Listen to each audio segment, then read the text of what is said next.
Afternoon. How we doing? How's the Saints?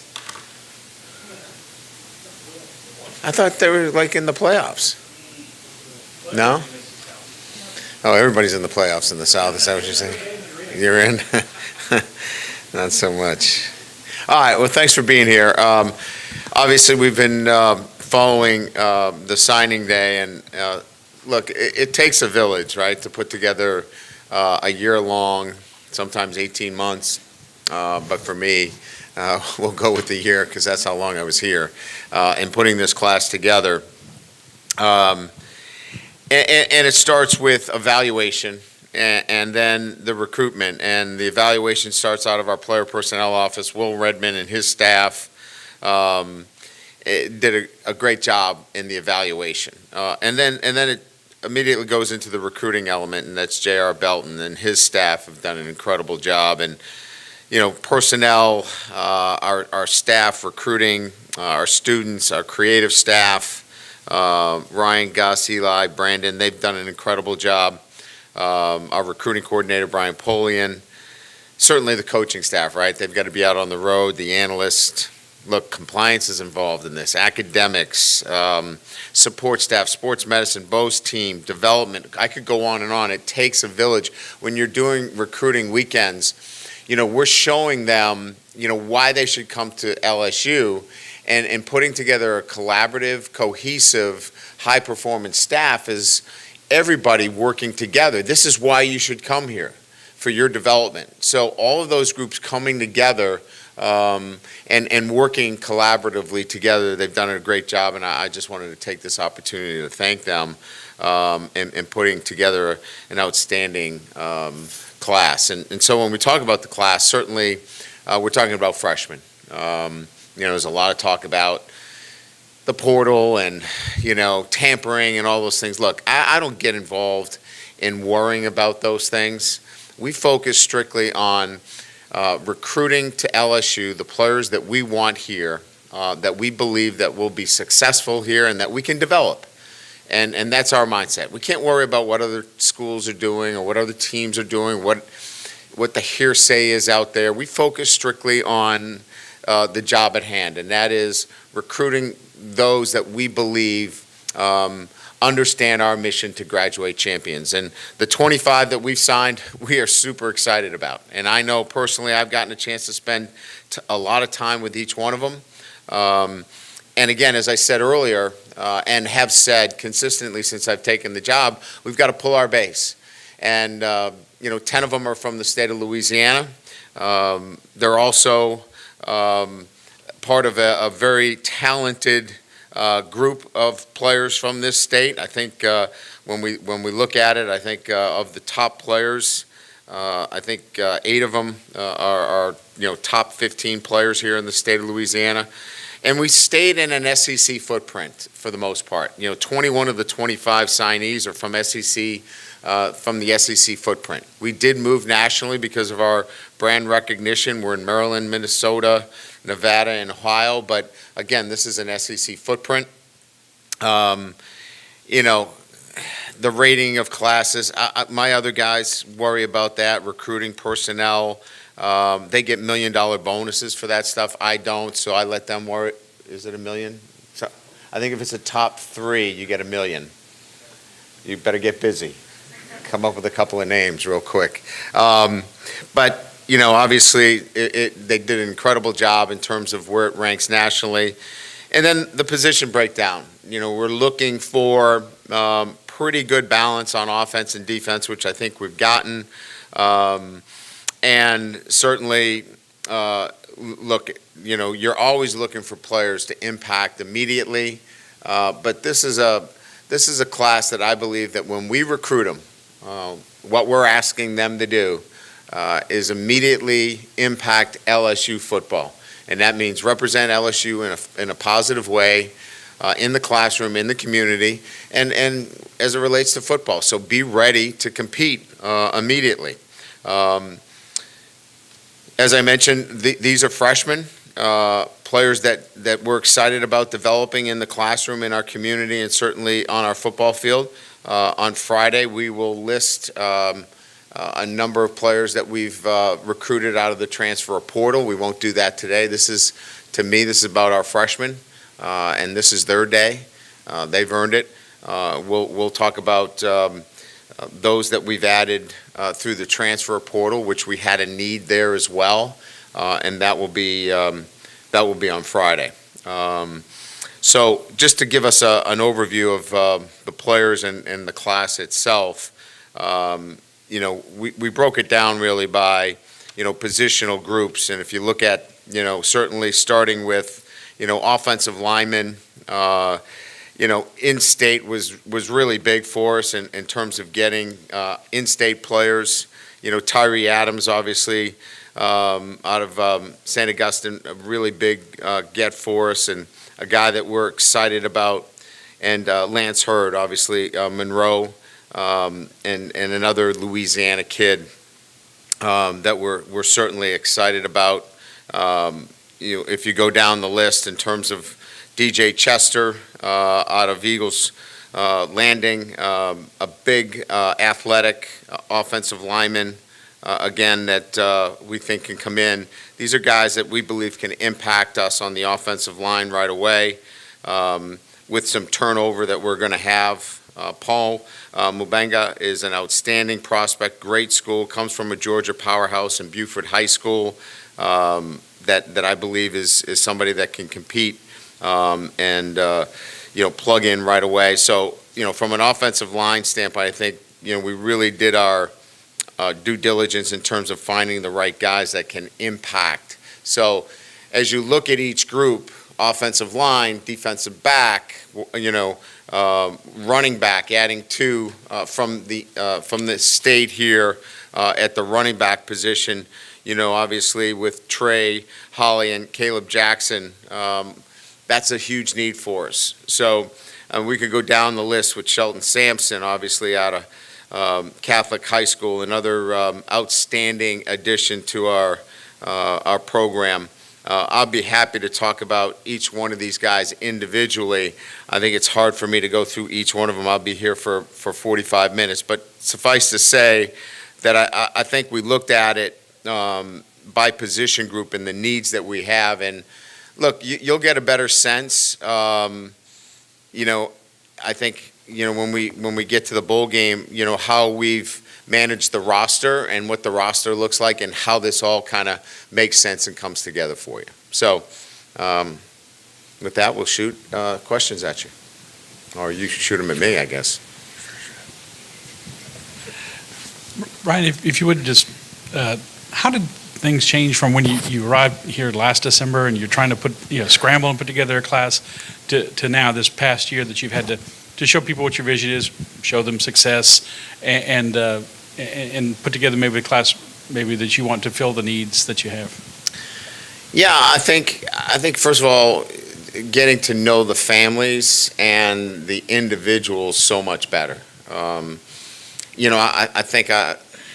I think there were a couple of the freshmen last year that, I didn't even get a chance to meet the parents until they came on campus, when they dropped their sons off. And that's not the way to recruit, obviously, but it was what it was. This recruiting has been great in the sense that they've been over my home. I've been in their home. They've been on campus several times. So you get a connection, and that for me in a recruiting standpoint is that I'm going to know their son and be able to take care of their son, and that's what they want. So when we're talking about these players, could they transfer? Sure, but you feel so much more confident that you've made the right choices and they've made the right choices, that LSU is the right place for them, and they're not here under false pretenses or a quick sell. Or that you're selling a used car to them, that you're really selling the right vision for them as to why they're here. Hey, Coach, we were at Shelton Sampson signing, and his mother spoke to us and said getting a degree is just as important, if not more so, than the football. You've been on the road a year now talking about graduate champions. How much is that resonating with the parents you speak to and the student athletes you're recruiting? So much better than I had originally thought. And look, I think everybody's of the same opinion that if after your third season of competition, you're a first-round draft pick, we're not going to say, hey, come back, and get your degree. But during that time, let's do everything possible to get to that degree. Let's use the summer. Let's use the time that we have here in between the semesters to add on to your degree. Let's not use that time to catch up, or because we were a poor student that we've got to make up ground. And that's been a change here, that we're rewarding those guys so they can get closer to their degree. So when they get to their third year, let's walk out of here after 3 years, if it's 3 years, and you've got a degree and you're, obviously a top draft pick. Coach, just looking at your board, 5 of them are 45 minutes, in a circle here. Just what does that say about the talent that this area has to offer? I know it's one of the lures Sure. that brought you here. Yeah, it's unmistakable in a sense that, first of all, that they're so committed to LSU, right? They grew up LSU fans. That doesn't mean you can't recruit, or you shouldn't recruit them as hard as everybody else. Matter of fact, I think we recruited them as well, if not better, because of that. We wanted to make sure that there was no stone unturned with our local players as well, that we did as well as if you were from Texas or Ohio. But there's such a, as the flagship university, there's such a passion for LSU, and it's seen by such strong high school football in this particular area. Hey, Coach, right here. You've talked a lot this year about how it was important for you guys to get younger at a lot of positions. You certainly see that O-line, secondary, tight end. How much of that is just the confidence you have in your player development in terms of, getting these guys ready and the importance of bringing in these younger guys and having them, prepared well? Yeah, I think it's a great question. I think we saw that this year, that we could play some freshmen and compete at the highest level. And that confidence level obviously has allowed us to look at freshmen and say, you know what, we can play freshmen. Do we want to have freshmen across the board? Probably not. We would like to be a little bit more veteran, if you will. And I will be quite frank with you, is that there are some position groups that we need to kind of help out, if you will, through the transfer portal with more veteran players. But that doesn't mean that we're going to stunt the growth of a particular position group because we're bringing in somebody from the transfer portal. We're still going to let them compete, and the best players will play. But I love your question, because I think we gained so much more confidence this year, and I did, in seeing Emery and Will in particular, and Mason go out, and certainly Harold go out and compete as freshmen at a high level. Yeah, Brian, on this recruiting class, how many do you expect to be early enrollees? And if you have some, will they participate in any bowl practice at all? Good question. Early enrollees, do we have that? I don't see it on my list. 15? So 15 of them will be early enrollees.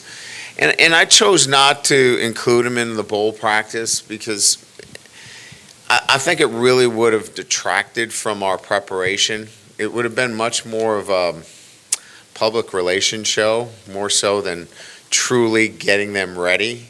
So we're staying away from that. But we have a number of guys, as you mentioned, 15 of them that will come in early, not to mention, we're going to be anywhere from, it looks like 8 to 10, maybe 8 to 10 in the transfer window. So you're talking about 23 mid-year enrollees. Hey, Coach, you guys have a number of safeties, 3 of them in total. Do you think any of them could maybe help you guys out as a nickel corner or even a strike corner? Like, is there sort of versatility with those guys? No, I think we've addressed it. We feel really comfortable when recruiting has completed, and it hasn't completed totally for us yet. We feel like we're going to be to the numbers that we wanted to be at the cornerback position. So, is there a little bit of flexibility there? Yeah, absolutely. I think, we know that there's great flexibility with Ryan Yates as a guy that can play corner and safety. I know there's some flexibility even with some players on our roster.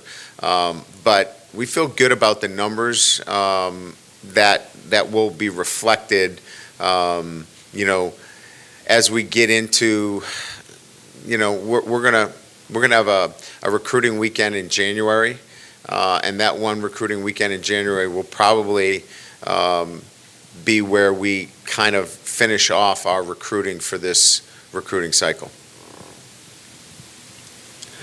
Hey, Coach, I have two questions. The first one, with Kamori and Pimpton, you've coached a lot of tight ends over the years.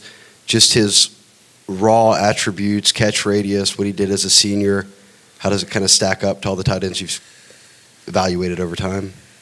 I don't know that I've had somebody with his raw athletic ability, and certainly there's work to be done as it relates to the physicality of the position and whether he's going to be an inline. We want to develop our tight ends as complete tight ends, where they can do everything, where they're not just a guy that you can, split out. We want them to be able to get in there and be part of a blocking scheme as well. So, and he's committed to that, and that's the one thing that, as we talk about developing tight ends.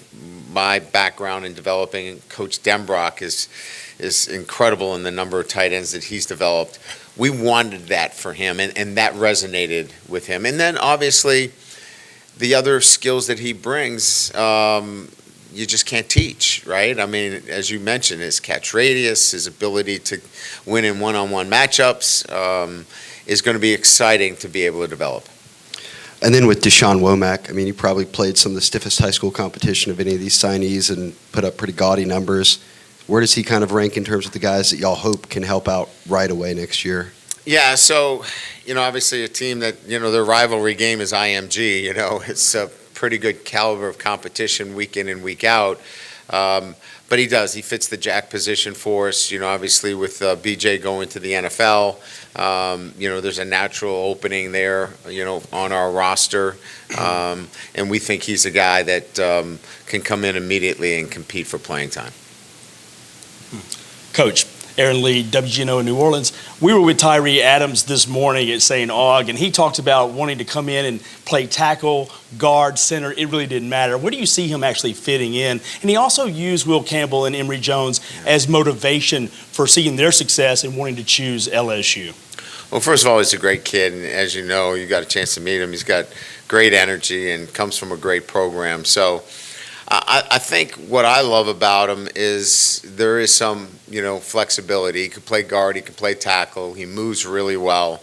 I just think that, when we were looking at the in-state talent at that position, he was a guy that early on we felt like his best football, he hadn't even come close to scratching the surface. So we're excited about developing him, and certainly a guy that could play multiple positions.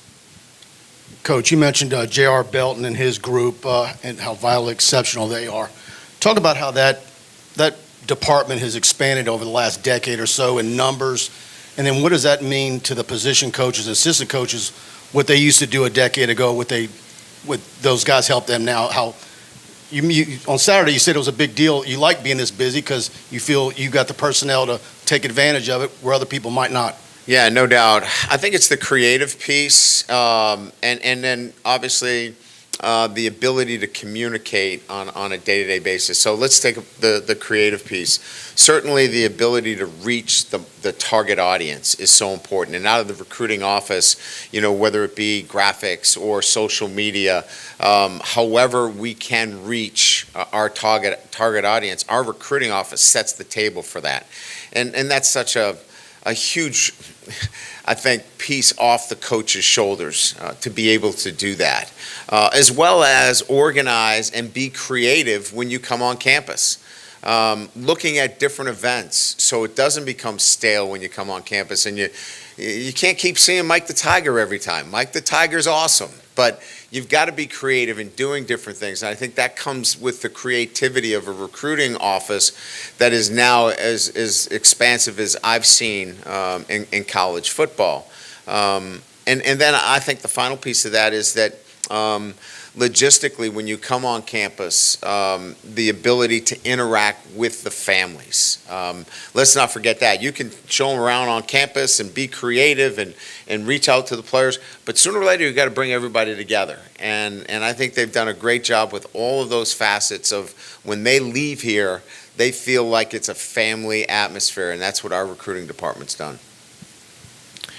Coach, if I could ask you about the bowl preparation, I understand you're getting to Orlando like a week before the game, right? You 27th? Yeah, we're going to fly out on the 27th. That's correct. Okay. So what's your approach? You want them to have fun? This is a reward for their season. How do you balance that with preparing for the game? Yeah, I really want to do both. I want them to enjoy the opportunity that they have provided for themselves by being in the Citrus Bowl. So we're going to give them a day to enjoy, and then, gradually work themselves back into locked in for game week preparation. So that's why we took a little bit more time down there, so we could do both, but we will get locked into a normal routine of preparation. So this week has been treated as if we were playing on Saturday. So we've gone through a traditional week of preparation for Purdue. So in reality, we've put everything in that we're going to do in game-like situation, and we'll duplicate that when we get to the bowl site. So we'll mix both, give them a chance to enjoy their time. They've earned it. But as we get further into the week, we'll lock down and focus on Purdue. You used the word confidence earlier, and it made me start thinking just the confidence and comfort, I guess, that comes with preparation. How much better equipped do you feel to kind of understand what the portal is now, how it's still kind of evolving to some degree? Do you feel more confident in your approach and that you're getting the results because of that?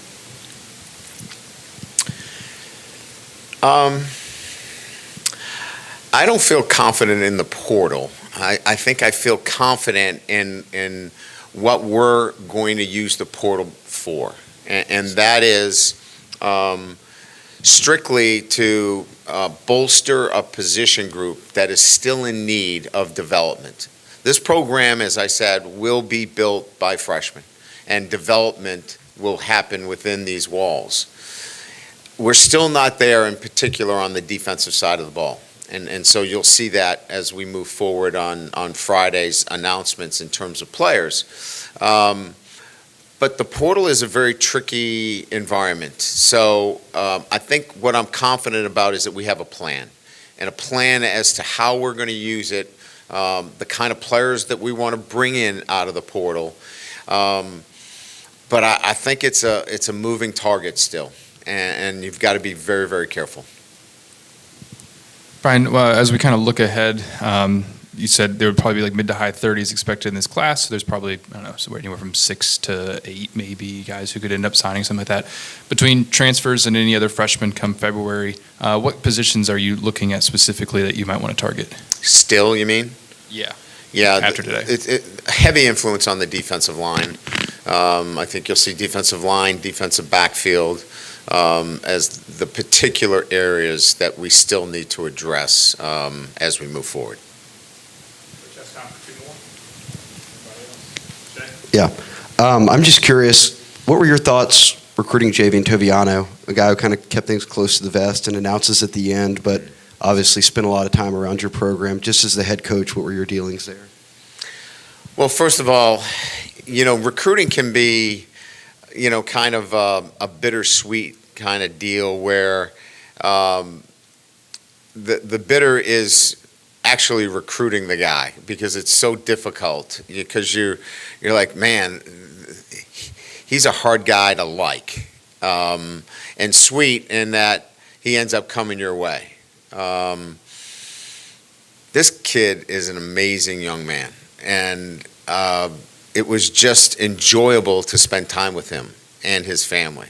So to get the opportunity to recruit somebody that you enjoy being around as much as this young man, and him choose your university, it feels like a double win in that respect, because he fits all the criteria we're looking for off the field, in the classroom, and then on the field.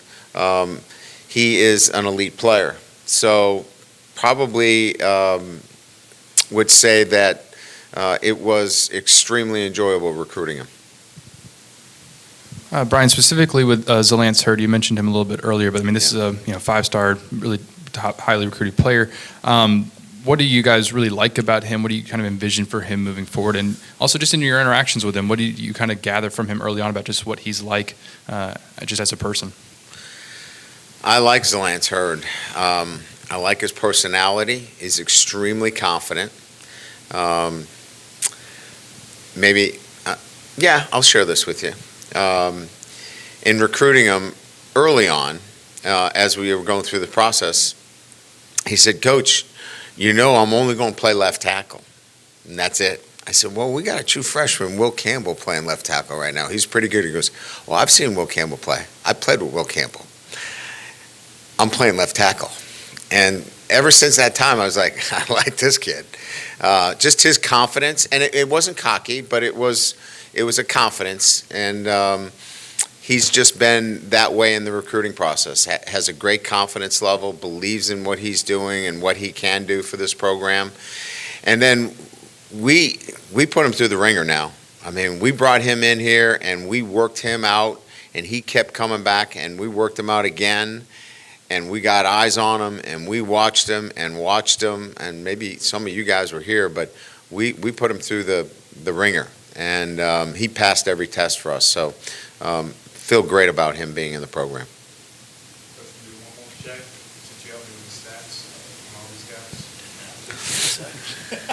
I'm back. Hey, you're the stats guy. I mean, go I paid figure. too much attention to recruiting, I think. I saw some Will Fuller comps on Jalen Brown. Just your thoughts on Jalen and just the receiver group, maybe how they all complement each other as different type of players. Yeah, I actually think you're correct in that, in my assessment. Big play guy, can certainly take the top off of any coverage. Probably more of an X, plays to the field, but elite speed. So we see him as a guy that can do some things that are fairly unique in a sense that really can turn the field over for us. So, he's got to develop, continue to get stronger, I think, and he's working at it. He knows he's got to get stronger in the weight room, but, he's a guy that brings a speed element, and we've got guys with really good speed, but he brings an elite speed that's going to be fun. Thank you. Appreciate it being here.